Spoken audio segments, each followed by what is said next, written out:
Good morning, students. Myself, Dr. Mrs. Damini Butwani, Assistant Professor, Department of Biochemistry, Dada Ramchand Bakru, Sindhu Mahavidyalaya, Pachpati, Now. Today I am going to talk on the topic modes of DNA replication. Now, DNA it is a nucleic acid, double-stranded DNA molecule which was discovered by Watson and Crick. They got Nobel Prize for discovering the double helical structure of DNA. Now, replication is a process in which DNA makes exact copies of itself. What happens in replication? The two strands of DNA, they get separated, and an enzyme known as DNA polymerase, it synthesizes the new strand against this old strand, which is known as template strand, by complementary base pairing rule. So when we are talking about three different modes of replication, one is conservative, second one is semi-conservative, and third one is dispersive. In conservative mode of replication, what happens, the two old strands, they first get separated and two new strands are synthesized against these old strands. Now, when a DNA molecule, it produces two DNA molecules. So what happens in conservative mode of replication, at last the two old strands comes together and two new strands come together. So the process which has been started by the two parental strands, at last what happens, the two DNA molecule which is being formed, one contains two strands which are both from parental and two strands which are newly synthesized strands. This is conservative mode of replication. When we talk about semi-conservative mode of replication, in that also the two strands first get separated. The enzyme known as DNA polymerase, it synthesizes the new strands against that. But the difference between conservative and semi-conservative is that in conservative, the two DNA molecule which is now being formed, it consists of one parental strand and one newly synthesized strand. This was not the case with conservative. It contains both parental as well as both daughter. In dispersive mode of replication, what happens? At the end, there is a patchwork of old and new strand. None of the strand is totally new or totally old, that is parental and daughter strand. Both are having some patchwork of old and new strand. From this figure, it can be, you can understand the three modes of replication much easily, that is conservative, semi-conservative and dispersive. This first one figure, you can see these are the parental strand, and what happens at the end product of conservative mode of replication, this parental strand, it is exactly same this, and these are the both parental strand and this is both newly synthesized strand. When we talk about second, that is semi-conservative, in that what happens, these two newly synthesized strand, one contains the parental strand and another one is newly synthesized strand. Again, this is parental strand, this is newly synthesized strand. And this is the third mode of replication, that is dispersive mode of replication. In that, none of the strand is old or new. There is a patchwork of old and new strand. So these were the three modes of replication, that is conservative, semi-conservative and dispersive. Now out of these three, only one mode of replication is the correct mode of replication and other two has been rejected. So the hypothesis which was given by Watson and Crick, that the conservative mode of replication is the correct mode of replication rather than the semi-conservative mode of replication is the correct mode of replication rather than conservative or dispersive. This has been experimentally proved by another scientist known as Messelson and Stahl. Messelson and Stahl has experimentally proved that the semi-conservative mode of replication is the correct mode of replication. For this, they have used the concept of replication.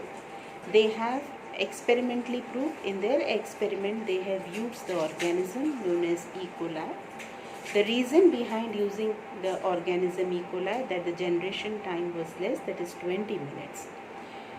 Before starting, he had understood what are the nutrients required for the organism to grow, what are the minerals, vitamins required for the bacteria to grow.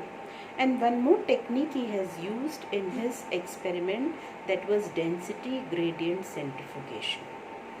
Because why he have used density gradient centrifugation, the reason behind that is that he has used a heavy isotope of nitrogen, that is N15. Now, when he started his experiment, what he has done initially?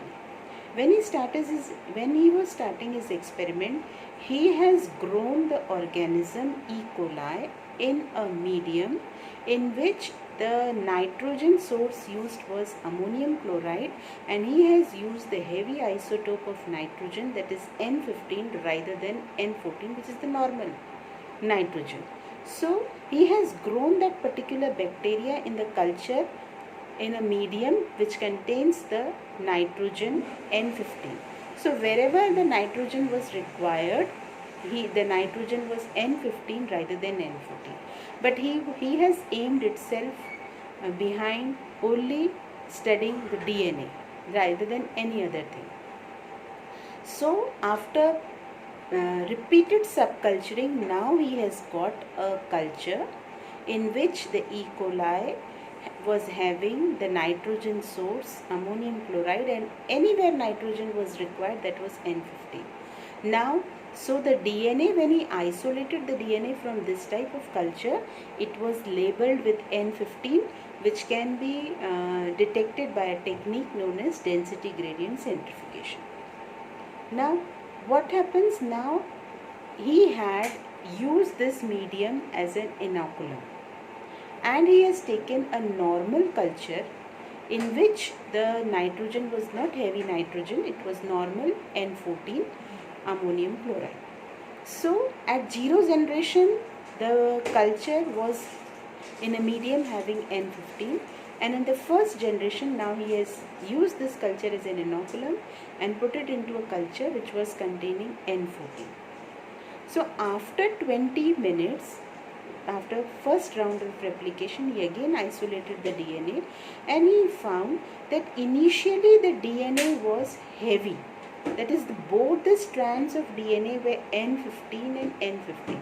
But after first round of replication, when he isolated the DNA, it was not, both the strands were not N15, that is heavy, they were intermediate. Intermediate means one of the strand was N15 and another strand was N14. After that, he again inoculated, go on subculturing, and after every 20 minutes, when he was isolated the organism, isolating the DNA, and was using a technique known as density gradient centrifugation, he saw that after repeated every round of replication, first it was only heavy band, second time it was intermediate band, and third time it was having intermediate band but also light band. That is, both the strands were N14 and N14. So you should understand what is N15. N15, it is heavy band. N15, N14, it is intermediate band, and N14 is light band. Heavy band, intermediate band, and light band.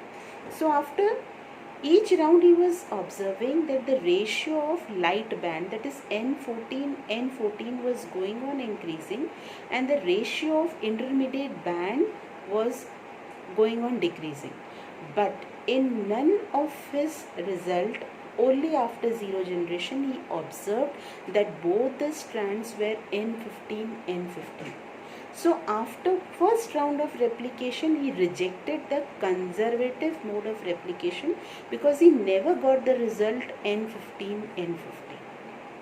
But to certain extent, you can say after first round of replication or after second round of replication, he was getting both type of bands, that is intermediate and light band. So you can say that the dispersive mode of replication is the correct mode of replication.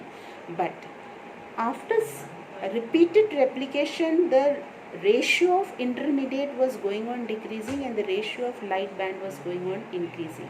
So he again concluded that dispersive mode of replication is also not the correct mode of replication. So he experimentally proved that neither conservative nor dispersive is the correct mode of replication. Only the semi-conservative mode, in which one strand is old strand and another strand is newly synthesized strand, is the correct mode of replication. So after experimentally proving, he came to the conclusion that the semi-conservative mode of replication is the correct mode of replication. This is the experimental figure which was given by Meselcel and Starr. This is zero generation, this is first generation, second generation and third generation. In zero generation, the DNA was giving the result only the heavy. This is density gradient centrifugation result. So only a single type of band and both the strands were N15, N15. In first generation, he gave only the intermediate band and the two strands were one N14 and another N15. In second round of generation, he got intermediate as well as light. Intermediate means one N15, N14 and light means both N14. In this way he go on. So the ratio of N14, N14 was going on increasing and the ratio of intermediate was going on decreasing. So this is the experimental proof which was given by Meselcel and Starr. So we have proved, they have proved that the semi-conservative mode of replication is the correct mode of replication. Thank you.